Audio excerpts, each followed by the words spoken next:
Hello students हम कर रहे हैं क्लास 11th का फिजिकल एजुकेशन का पेपर 2025-26। चलिए स्टार्ट कर लेते हैं पेपर। आप पेपर देख ही रहे हैं, फिजिकल एजुकेशन का पेपर है 2026 का, जो एनुअल एग्ज़ाम का पेपर है, कॉमन एनुअल एग्ज़ाम 70 मार्क्स का पेपर है। चलिए स्टार्ट करते हैं क्वेश्चन से। मैं आपसे सीधे आंसर डिस्कस कर लूँगा, ठीक है?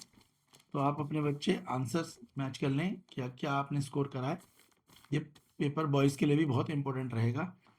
फर्स्ट क्वेश्चन है आपका, जो पूछा है आपके पेपर में आया है। बोला है, एन एथलीट स्प्रिंट में पहले चोट एक एथलीट है जो स्प्रिंट में पहले चोट से बचने के लिए स्ट्रेच करता है। स्ट्रेच करने के बाद मांसपेशियां अपनी मूल लंबाई में लौटने की कौन सी गुण की क्षमता है? तो जो बेटा इसमें गुण की क्षमता है उसे एक बोलेंगे लचीलापन। तो जब हम स्ट्रेच करते हैं तो स्ट्रेच करने से क्या होता है, हमारी मांसपेशियां लचीली हो जाती हैं। क्लियर है? इसका आंसर होगा लचीलापन। ऑप्शन ख, जिसका आंसर ख है उसका करेक्ट होगा। इंग्लिश मीडियम वाले भी लिख सकते हैं ऑप्शन बी। हिंदी मीडियम वालों के लिए लचीलापन है। दूसरा, एक स्प्रिंटर में कम वसा, चौड़े कंधे और अधिक मांसपेशियां द्रव्यमान होता है, लेकिन वह लंबी दूरी में सहन शक्ति दौड़ में संघर्ष करता है। यह रूप रेखा किस सेमोटोटाइप को दर्शाती है? तो यह जो दर्शा है वो दर्शाती है मेसोमार्फिक प्रभुत्व। तो उसमें क्या होता है, मेसोमार्फिकता ज़्यादा होने के कारण वो लंबी दूरी में उसे थकान होने लगती है, मेसोमार्फिक होता है। ठीक है, ऑप्शन डी इसका आंसर है घ। क्वेश्चन थर्ड आप देखेंगे। क्वेश्चन थर्ड है आपका, एक खिलाड़ी वैज्ञानिक गति विशेषण के आधार पर जोड़ों के कोण और बल के प्रयोग से परिवर्तन करके अपनी कूद की ऊंचाई में सुधार करता है। इस सुधार को कौन सी अवधारणा समझनी चाहिए? तो क्वेश्चन थर्ड है ये, इसको बोला जाएगा, इसको बोलेंगे हम जैव यांत्रिक। तो ये क्या है, जैव यांत्रिक है। तो उस खिलाड़ी में कौन से सुधार होने चाहिए? उसमें जैव यांत्रिकी होनी चाहिए। चौथा खंड है आपका, इसमें मिलान थे स्तंभ ए और बी। स्तंभ ए में थे कौशल, तकनीक, युक्ति और रणनीति, और ये कौशल, ये बी था। तो दोनों के जो मिलान करेंगे, आप क्वेश्चन तो पढ़ ही रहे हैं, इसका आंसर होगा करेक्ट वाला है। पहले वाला जो कौशल है वो होगा किसी गति की कुशलतापूर्वक करने की क्षमता। दूसरा तकनीक है, तकनीक किसी गति को करने की वैज्ञानिक विधि। तीसरा युक्ति है, युक्ति प्रतियोगिता के दौरान लिए गए अल्पकालीन निर्णय होंगे। और रणनीतियाँ संग्रह के तथ्य होंगे। ऑप्शन घ इसका करेक्ट आंसर होगा।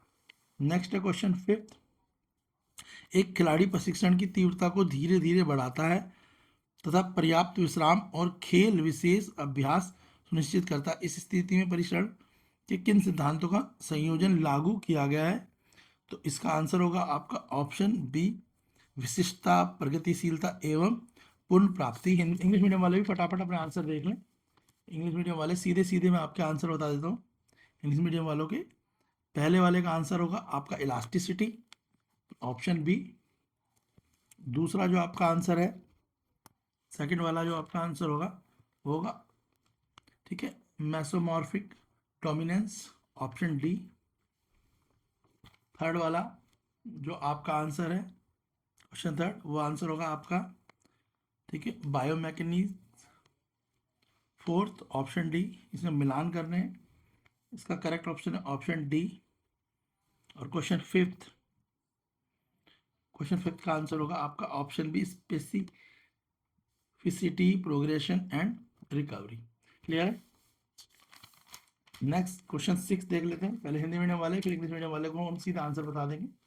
हिंदी मीडियम वाले देख लें, फिजिकल एजुकेशन का पेपर है। क्वेश्चन सिक्स है आपका, इसमें आपको बोला है मिलान करने हैं। तो ए में है संप्रेषण, निर्णय निर्माण, प्रेरणा और उत्तरदायित्व, और ये इसके बी ऑप्शन है। तो जो क्वेश्चन सिक्स है इसका आंसर है ऑप्शन ए। ए आपका टू के साथ जुड़ेगा, खिलाड़ियों के बीच सुचारू समन्वयता। बी आपका थ्री के साथ जुड़ेगा, प्रतियोगिता के दौरान प्रभावी रणनीतियों का चयन करना। सी आपका जो है सीधे ही आपका वन के साथ जुड़ेगा, टीम के सदस्यों को प्रेरित करता हुआ मनोबल बढ़ाना।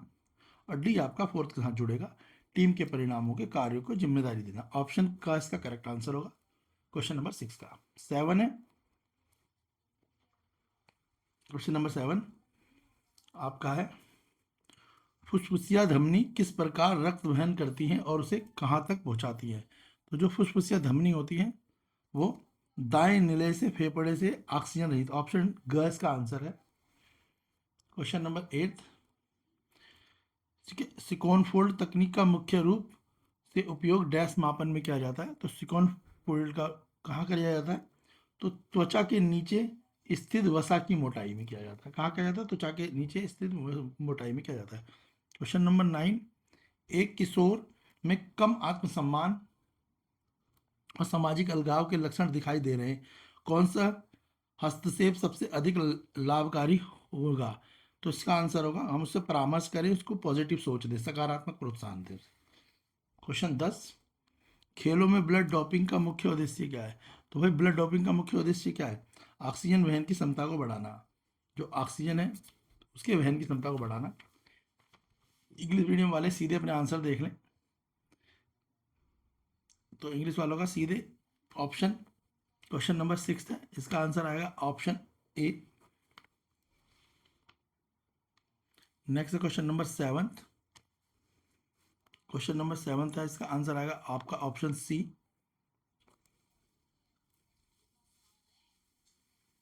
क्वेश्चन 8, इसका आंसर आपका ऑप्शन घ, ऑप्शन डी। क्वेश्चन नंबर 9 और 10, क्वेश्चन नंबर 9 का आंसर आपका ऑप्शन ए और क्वेश्चन नंबर 10 इसका आंसर आपका ऑप्शन डी। क्लियर हो गया, चलिए आगे देख लेते हैं क्वेश्चन नंबर 11 से।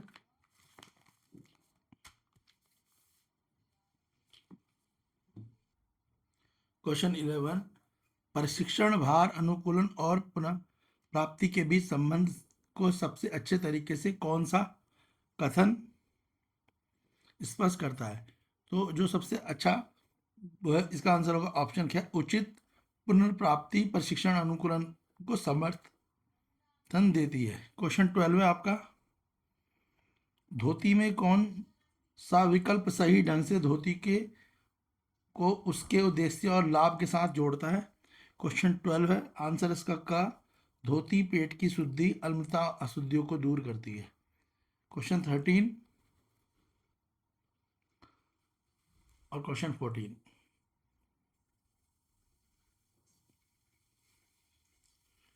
क्वेश्चन 13 है, शारीरिक शिक्षा में कौन सा करियर विकल्प मुख्य रूप से गतिविधि पैटर्न के विश्लेषण और खेल प्रदर्शन सुधारने में शामिल होता है। तो क्वेश्चन 13 इसका आंसर होगा जैव यांत्रिक विश्लेषण, ऑप्शन का। क्वेश्चन 14, ये एक प्राणायाम दिया हुआ है, बोला है दिए गए चित्र के दिखाए गए प्राणायाम की पहचान करो, उसका सही लाभ चुनो। तो इसका जो सही लाभ है ये भ्रामरी प्राणायाम है, मन को शांत करता है और एकाग्रता को सुधारने में काम आता है। बाबा रामदेव भी दिखाता रहता है, ठीक है। ये अंधों के लिए है, इसे नहीं करना। इंग्लिश मीडियम वाले भी देख लो फटाफट से, इंग्लिश मीडियम वाले बच्चे भी देख लें। ऑप्शन जो क्वेश्चन नंबर 11 है इसका आंसर है आपका ऑप्शन ख, proper recovery support training and adaptation. Question 12 का आंसर है आपका क, dhoti stomach cleaning remove acidity and impurity. Question 13, question 14, जो क्वेश्चन 13 है इसका आंसर है आपका ऑप्शन ए, स्पोर्ट्स, ठीक है। क्वेश्चन 14 इसका आंसर है आपका ऑप्शन डी, भ्रांति प्राणायाम। क्लियर हो गया, नेक्स्ट कर रहे हैं क्वेश्चन 15 से देख लेते हैं, फिजिकल एजुकेशन का पेपर है ये।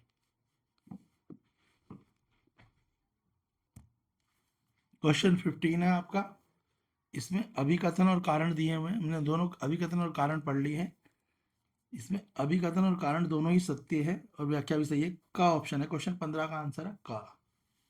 क्वेश्चन 16, आधुनिक ओलंपिक प्रतीक को उसके अर्थों के साथ सही रूप से जोड़ना, इसका आंसर भी ऑप्शन का है। क्वेश्चन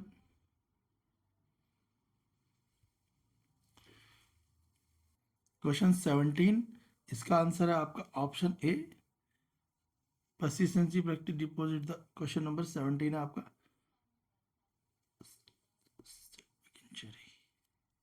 अस्पतालों में चोट का लगातार अभ्यास करना का ऑप्शन है इसका क्वेश्चन नंबर 17 का। क्वेश्चन 18,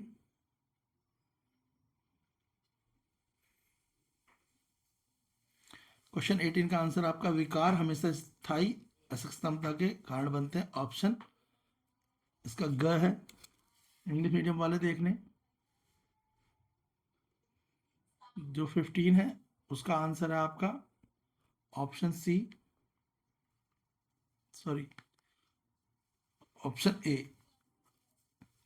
ठीक है, occupational wellness depend on both job satisfaction and balance between work and leisureness, higher salary and higher position always guarantee occupational wellness. Sorry, question 15 का आंसर होगा occupational wellness involve in the holistic approach to the wellness, option इसका C answer है question 15 का। Question 16 का है option A. Question 17 का answer option A होगा। Question 18, इसका आंसर आपका ऑप्शन सी होगा। अगर आप चाहते हैं कि हम आपके लिए सेक्शन बी भी आपको कराएं, खंड ख आपको कराएं, सेक्शन बी आपको कराना है, अगर आप चाहते हैं कि सेक्शन बी के सारे क्वेश्चन आपको करा दिए जाए, पेपर देख लें आप, तो आप कमेंट और कम से कम 500 लाइक करें ताकि हम आपको नई वीडियो बनाएं जिसमें आपको सेक्शन बी, खंड ख और खंड ग, यानी ये पेपर कंप्लीट पेपर करा दें। आप पेपर देख लीजिए, ऐसा आपका पेपर आएगा क्लास 11 का फिजिकल एजुकेशन का। तो आपको पहले ही पेपर मिल चुका है, आप इससे अच्छे से तैयारी कर सकते हैं।